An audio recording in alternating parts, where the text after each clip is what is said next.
David Villemain, 22 ans, descend de l'avion qui vient de l'amener de la grande banlieue de Los Angeles où il vit depuis l'hiver dernier avec ses parents. Il vient disputer la finale de ce circuit. Les gens le reconnaissent et l'encouragent car à la clé, s'il gagne, il peut empocher 500 000 $, plus de 3,5 millions de francs. L'aérogare donne déjà un avant-goût de spectacle et de jeu avec des machines à sous tous les 10 mètres, le temps de se changer et il va filer tout de suite vers le Sam Boyd Stadium, un stade immense à la sortie de la ville. Il y fait déjà plus de 30 degrés et Craig, son mécanicien, est déjà en train de préparer la moto pour les premiers essais devant l'énorme camion de son team usine qui vient de se farcir 2 jours et demi de route pour venir de Chicago.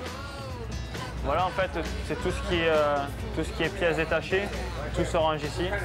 Et ça, c'est Craig, c'est mon mécano. Et puis, en fait, ça, c'est les ordinateurs où ils rentrent toutes les données de la moto. Il n'y a pas beaucoup de télémétrie, mais en fait, ils rentrent tous les réglages de la moto sur son ordinateur. Comme ça, si on a des circuits assez similaires, on pourra reprendre les réglages. Voilà, c'est...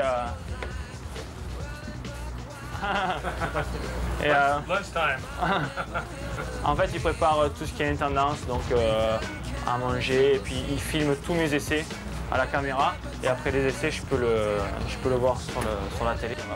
Voilà, en fait, c'est où je me change. Donc c'est petit, et il y a plein de pièces.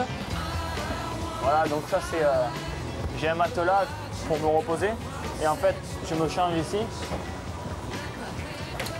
Une moto-usine, un camion, une équipe complète d'ingénieurs à sa disposition. Voici la nouvelle vie de David qui sillonne les États-Unis depuis le mois de janvier dans des stades incroyablement gavés de monde, comme ici à Phoenix avec plus de 70 000 personnes. C'est la première saison de David sur ce qui se fait de plus dur au monde en matière de supercross et où règne en maître incontesté un héros national. Un génie du pilotage, une bête de compétition, le Californien Jeremy McGrath qui a été sacré 7 fois champion de supercross, un record, et qui lorsqu'il décide de passer à l'attaque comme ici sur Carmichael à Phoenix, ne donne pas dans le sentimentalisme, on bloque l'adversaire et on passe. David très rapidement réussit l'exploit de se faire un nom avec des coups d'éclat comme celui-ci, où il remonte à la 3e place.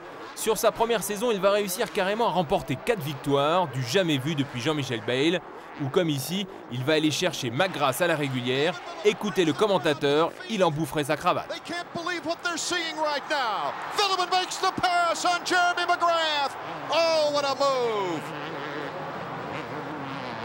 C'est vrai que ça a été dur au début parce que j'ai le numéro 934 sur la moto, je suis français et dans les premières fois que j'étais devant avec McGrath, les mecs dans les tribunes à mon avis disent mais qui c'est cet emplâtre avec ce numéro 934 quoi. Ils ont toujours l'habitude de voir le numéro 1, 2, 3, 4 quoi, devant.